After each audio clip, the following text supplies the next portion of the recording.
नमस्कार दोस्तों, हरे कृष्णा धार्मिक कथा में एक बार फिर से आपका स्वागत है। तो दोस्तों, आज हम आपको जया एकादशी की व्रत कथा सुनाएंगे। अर्जुन बोले, हे प्रभु, आप कृपा कर आप मुझे माघ माह के शुक्ल पक्ष की एकादशी के विषय में विस्तार सहित बताएं।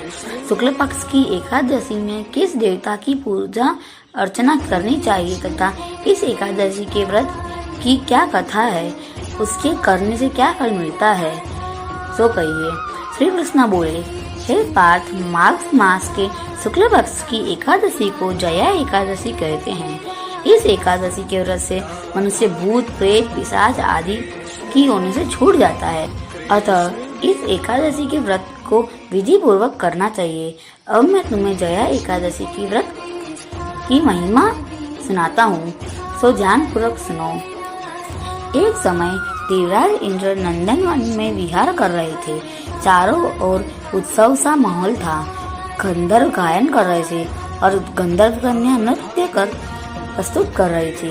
वही पुष्पवती नामक गंधर्व कन्या ने माल्यवन नामक गंधर्व को देख और उस पर मोहित होकर अपने हाव भाव से उसे रिझाने का प्रयास करने लगी। माल्यवन भी उस पर मोहित होकर अपने गायन का सुरताल भूल गया।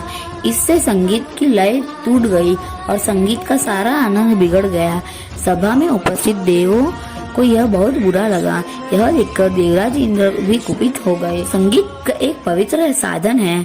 इस साधन को भ्रष्ट करना अपराध है।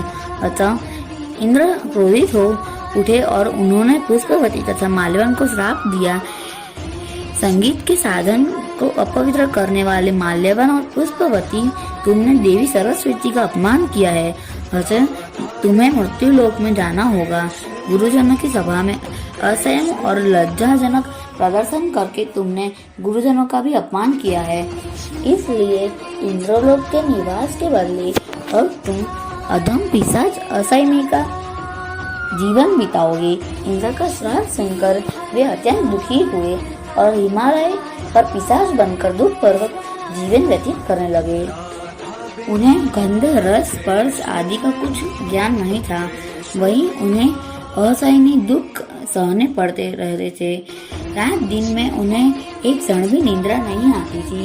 उस स्थान पर अत्यंत सर्दी थी, जिसके कारण उनके रोम रोम खड़े हो जाते थे, हाथ पैर सुन्न हो जाते थे, दांत खिटखिटाने लगते थे। एक दिन पिशाच ने अपने स्त्री से कहा, न मालूम हमने पिछले जन्म में कौन सा पाप किया है जिससे हमें इतनी दुखदायी यह पिशाच योनि प्राप्त हुई है। पिशाच योनि से नरक के दुख सहना उत्तम है। इस प्रकार अनेक विचारों करते हुए वे अपने दिन व्यतीत करने लगे। दैवी योग से एक बार माघ मास के शुक्ल पक्ष की जया एकादशी के दिन इन दोनों ने कुछ भी भोजन न किया और न कोई पाप कर्म ही किया। उस दिन केवल फल फूल खाकर दिन व्यतीत किया और महान दुख के साथ पीपल के वृक्ष के नीचे बैठ गए। उस दिन सूर्य नारायण अस्ताचल को जा रहे थे। वह काटी। दूसरे दिन प्रातः काल होते ही भगवान के प्रभाव से इनकी देह छूट गई और अत्यंत सुंदर अप्सरा और गंधर्व की देह धारण करके तथा सुंदर वस्त्रों तथा आभूषणों से अलंकृत होकर वे स्वर्गलोक को चले गए। उस समय आकाश में देवगण तथा गंधर्व उनकी स्तुति करने लगे। नागलोक में जाकर इन दोनों ने विराज इंद्र को प्रणाम किया। इंद्र को भी बहुत उनके रूप को देखकर महान आश्चर्य हुआ और उन्होंने पूछा, तुम्हें पिशाच योनि से किस प्रकार मुक्ति मिली, उसका पूरा वृत्तांत मुझसे कहो।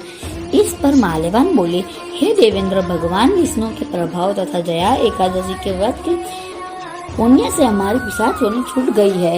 इंद्र बोले, हे माल्यवन, एकादशी व्रत करने से तुम लोग पिशाच की देह से छूटकर पवित्र हो गए हो, इसलिए हम लोगों के भी बंधनीय हो गए हो, क्योंकि शिव तथा विष्णु भक्त हम लोगों के वंदना करने योग्य है। अतः आप दोनों धन्य हैं। अब आप आनंद के साथ विहार करो।